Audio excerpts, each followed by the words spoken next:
अस्सलाम वालेकुम व्यूअर्स, कैसे हैं आप सब। उम्मीद है आप सब खैरियत से होंगे। मेरा नाम माहम खालिद है और आपके अपने चैनल BSN माहा में आपका बहुत बहुत वेलकम करती हूँ। फ्लूइड इलेक्ट्रोलाइट इम्बैलेंसेस हम डिस्कस कर रहे हैं, चैप्टर नंबर 3। और इसमें लेक्चर नंबर 15 आज हमने डिस्कस करना है। सोडियम, पोटेशियम और कैल्शियम डिसऑर्डर्स ऑलरेडी हम प्रीवियस लेक्चर्स में डिस्कस कर चुके हैं। तो आज टर्न है हमारे फोर्थ इलेक्ट्रोलाइट की, दैट इज़ फॉस्फरस।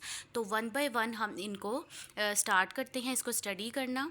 मेरी सजेशन है जो लोग नए हैं मेरे चैनल पर उनके लिए कि अगर आपने मेरे सोडियम, पोटेशियम और कैल्शियम वाले लेक्चर्स नहीं देखे हैं तो वो देख लें, ताकि एक सीक्वेंस वाइज आपको इजी हो जाए इलेक्ट्रोलाइट्स को याद करना। बिस्मिल्लाहिर्रहमानिर्रहीम। जो लोग नए हैं मेरे चैनल पे, जल्दी से मेरे चैनल को सब्सक्राइब कर दें, लाइक करें और ज़्यादा से ज़्यादा शेयर करें। बिस्मिल्लाहिर्रहमानिर्रहीम। आज हमने डिस्कस करना है hyperphosphatemia and hypophosphatemia, that are the disorders related to phosphate ion. Phosphorus balance क्या है व्यूअर्स? अगर आपने फॉस्फेट डिसऑर्डर्स को पढ़ना है तो उसमें सबसे पहले हमने फॉस्फरस बैलेंस को देखना है कि फॉस्फरस हमारी बॉडी में कितनी मिकदार में मौजूद है और इसको बैलेंस किस तरह से किया जाता है। Phosphorus is mainly an intracellular anion. Approximately 85% of the phosphorus is contained in bone and most of the remainder 14% is located in the cell. Only approximately 1% is in the ECF compartment and of that only a minute proportion is in the plasma. यानी देखें, जो phosphate की minimum amount है ना वो हमारे ECF में मौजूद होती है और उसमें भी बिल्कुल माइन्यूट प्रोपोर्शंस जो हैं वो हमारे प्लाज्मा में मौजूद होते हैं। तो नॉर्मल प्लाज्मा फॉस्फरस लेवल कितने होते हैं? फ्रॉम 2.5 to 4.5 mg पर डेसीलीटर, जो कि बहुत ही ज़्यादा माइन्यूट क्वांटिटी है। रेगुलेशन क्या है? फॉस्फेट आयन किस तरह से रेगुलेट होते हैं हमारी बॉडी में? तो इसको रेगुलेट करने के लिए दो चीज़ें एक्ट कर रही होती हैं। एक PTH हार्मोन, पैराथायराइड हार्मोन, जो कि क्या करता है? डिक्रीज़ करता है सीरम फॉस्फेट लेवल्स को, यानी ब्लड में फॉस्फेट के लेवल्स को रिड्यूस कर रहा होता है। चूँकि ये कैल्शियम के लेवल्स को बढ़ाता है, तो यहाँ पर एक इंपॉर्टेंट बात आपने याद रखनी है कि हमारी बॉडी में मौजूद जितने भी इलेक्ट्रोलाइट्स हैं इनका आपस में या तो पॉजिटिव रिलेशन होता है या तो ऑपोजिट। अब जो कैल्शियम और फॉस्फेट है इनका आपस में ऑपोजिट रिलेशन है, तो जब भी ब्लड में कैल्शियम लेवल्स बढ़ेंगे फॉस्फेट लेवल्स खुद ब खुद रिड्यूस हो जाएंगे। तो PTH क्या करता है? कैल्शियम को ब्लड में बढ़ाता है और फॉस्फेट को रिड्यूस करता है। नेक्स्ट चीज़ जो इसको रेगुलेट करती है वो है फॉस्फेटोनिन्स। फॉस्फेटोनिन क्या है? ऐसे हार्मोन्स हैं जो कि फॉस्फेट आयन की प्रोडक्शन को इनहिबिट करते हैं। Next, move to our first disorder of phosphatine, that is hypophosphatemia.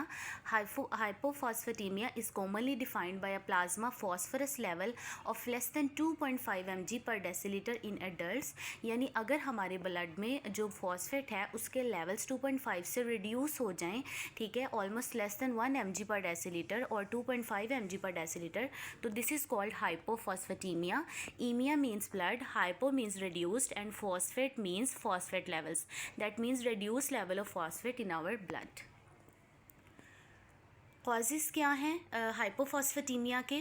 Decrease intestinal absorption, या तो हमारी बॉडी में एब्जॉर्प्शन जो है वो प्रॉपर नहीं है जिसकी वजह से फॉस्फेटाइन एब्जॉर्ब नहीं हो रहा। ये कब होता है? जब हम एंटासिड्स ले रहे हैं। सीवियर डायरिया के केसेस में ऐसा हो सकता है, या फिर लैक ऑफ विटामिन डी है। विटामिन डी जो है मैं अपने प्रीवियस लेक्चर्स में बता चुकी हूँ, ये कैल्शियम और फॉस्फेट की एब्जॉर्प्शन को इंक्रीज़ करता है, जिसकी वजह से क्या होता है? इंटेस्टाइनल एब्जॉर्प्शन जो है वो बढ़ती है। लेकिन अगर विटामिन डी रिड्यूस हो जाए तो इंटेस्टाइनल एब्जॉर्प्शन जो है फॉस्फेट की और कैल्शियम की वो रिड्यूस हो जाएगी। इंक्रीज रीनल एलिमिनेशन या फिर ज़्यादा है फॉस्फेट आयन की, लाइक अल्कोलोसिस के केस में। Increased pH stimulate glycolysis to produce ATP। Viva point of view से बहुत इंपॉर्टेंट क्वेश्चन है, how alkalosis can lead to hypophosphatemia and vice versa. अब देखिए इसमें क्या है, जब भी आपकी बॉडी में पीएच लेवल्स बढ़ेंगे तो क्या होगा? ग्लाइकोलिसिस के अमल को तेज़ कर देंगे, जिसकी वजह से ATP की प्रोडक्शन ज़्यादा होगी। अब आपने बायोकेमिस्ट्री में पढ़ा होगा कि ATP की प्रोडक्शन के दौरान हमें फॉस्फेट आयंस की ज़रूरत पड़ती है। तो जितनी ज़्यादा बॉडी में ATP प्रोडक्शन होगी उतने ज़्यादा फॉस्फेट आयंस जो है वो रिक्वायर्ड होंगे उस ATP की प्रोडक्शन के लिए। इसलिए जितने ज़्यादा फॉस्फेट जो है वो यूटिलाइज़ हो जाएंगे तो रिलेटिवली फॉस्फेट लेवल्स जो है हमारे ब्लड में रिड्यूस होना शुरू हो जाएंगे, क्योंकि उसको सेलुलर डिमांड्स को फुलफ़िल करना होता है।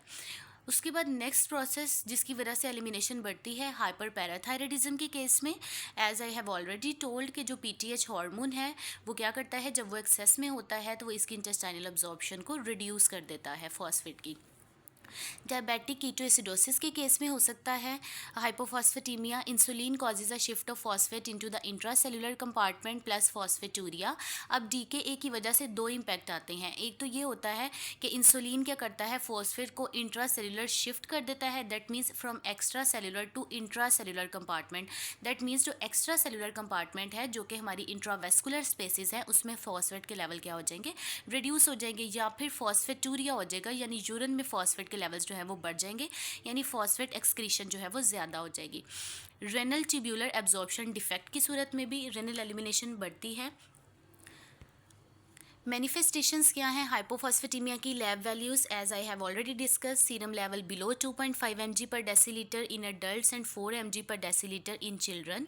न्यूरल मैनिफेस्टेशंस क्या आती हैं? इंटेंशन ट्रेमर्स होते हैं इसमें। अब इसमें आपने एक चीज़ याद रखनी है कि इंटेंशन ट्रेमर्स का मतलब ये होता है कि जब भी हम अपने क्लाइंट को पर्पसफुल एक्टिविटी परफॉर्म करने के लिए कहेंगे तो हमेशा क्या होगा कि उनकी अपनी डेस्टिनेशन पे पहुंचने से पहले ही क्या होगा, उनका ट्रेमर स्टार्ट हो जाएंगे। लाइक इसके लिए एक टेस्ट हम यूज़ करते हैं। बेसिकली हम अपने क्लाइंट को कहते हैं कि वो अपने नोज़ को टच करके हमारी फिंगर को टच करें। तो बेसिकली ये एक पर्पसफुल एक्टिविटी है, इससे रिलेटेड आप कोई भी एक्टिविटी अपने क्लाइंट से कह सकते हैं।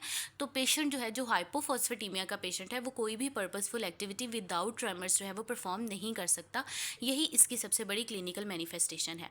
Ataxia means poor coordination, paresthesias means numbness and tingling, confusion, stupor and coma, seizures. Musculoskeletal manifestations क्या आती हैं? मसल वीकनेस हो सकती है, जॉइंट स्टिफनेस है, बोन पेन है, ऑस्टियोमेलेशिया है। ब्लड डिसऑर्डर्स क्या होंगे? हीमोलिटिक एनीमिया है। यहाँ पर आपने एक चीज़ याद रखनी है कि ब्लड में मौजूद जितने भी सेल्स हैं, चाहे वो WBCs हैं, RBCs हैं या प्लेटलेट्स हैं, उनकी प्रोडक्शन में या फंक्शनिंग में हमेशा फॉस्फेट का रोल होता है।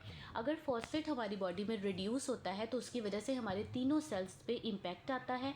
हीमोलिटिक एनीमिया के केस में क्या होता है कि RBCs की ब्रेकडाउन स्टार्ट हो जाती है फॉस्फेट की डेफिशिएंसी की वजह से, और प्लेटलेट डिसफंक्शनिंग हो जाती है जिसकी वजह से ब्लीडिंग डिसऑर्डर्स हो सकती हैं। Impaired white blood cell functions, क्योंकि जो WBC का डिफेंस मैकेनिज्म है वो भी फॉस्फेट के ऊपर ही बेस करता है, इसलिए जब फॉस्फेट आपकी बॉडी में रिड्यूस्ड है तो WBC फंक्शनिंग भी इम्पेयर्ड हो सकती है। Next move to our next topic, that is hyperphosphatemia. It is exactly opposite to hypophosphatemia. अगर आपने हाइपो को इजीली अंडरस्टैंड कर लिया है तो इसको अंडरस्टैंड करना बहुत ही आसान है। चलें स्टार्ट करते हैं। Hyperphosphatemia represents a plasma phosphorus concentration in excess of 4.5 mg पर डेसीलीटर इन अडल्ट्स। कॉजेज़ क्या हैं हाइपरफॉस्फेटीमिया के? Acute phosphate overload. अब एक्यूट फॉस्फेट ओवरलोड का मतलब ये है कि आपने थ्रू मेडिकेशंस फॉस्फेट को एक्स्ट्रा अमाउंट में यूज़ कर लिया है। लाइक अगर आप लेग्जेटिव्स का ज़्यादा यूज़ कर रहे हैं, अनीमास कंटेनिंग फॉस्फोरस अगर आप ज़्यादा यूज़ कर रहे हैं, इंट्रावीनस फॉस्फेट सप्लीमेंटेशंस अगर आप IV फॉस्फेट दे रहे हैं अपने पेशेंट को, इन सभी केसेस में क्या होगा, फॉस्फेट ओवरलोड होगा और patient can lead to hyperphosphatemia. Intracellular to extra cellular shifting के दौरान भी हाइपरफॉस्फेटीमिया हो सकता है, जिसमें क्या होता है कि फॉस्फेट सेल्स से निकल कर मूव करते हैं, एक्स्ट्रा सेलुलर कंपार्टमेंट में आ जाते हैं, यानी इंट्रावेस्कुलर कंपार्टमेंट में आ जाते हैं और वहाँ पर फॉस्फेट के लेवल्स को बढ़ा देते हैं। अब ICF टू ECF शिफ्टिंग क्यों होती है? इसके 3 रीजंस हो सकते हैं। मैसिव ट्रॉमा हो सकता है, हीट स्ट्रोक हो सकता है, या फिर सीजर्स हो सकते हैं। नेक्स्ट क्या है? रेब्डोमायोलाइसिस की वजह से ऐसा हो सकता है, या फिर ट्यूमर लाइसिस सिंड्रोम की वजह से हो सकता है। अब रेब्डोमायोलाइसिस वाइवास में पूछे जाने वाला एक इंपॉर्टेंट क्वेश्चन है। रेब्डोमायोलाइसिस का मतलब ये होता है मसल सेल्स ब्रेकडाउन। ठीक है, जो आपके मसल्स हैं उनकी ब्रेकडाउन को हम रेब्डोमायोलाइसिस कहते हैं। और ट्यूमर लाइसिस सिंड्रोम क्या होता है कि किसी भी ट्यूमर की वजह से अगर आपके सेल्स और टिश्यूज़ ब्रेकडाउन होना शुरू हो जाएं, जो कि उसकी एक कॉम्प्लिकेशन है, उसको हम ट्यूमर लाइसिस सिंड्रोम कहते हैं।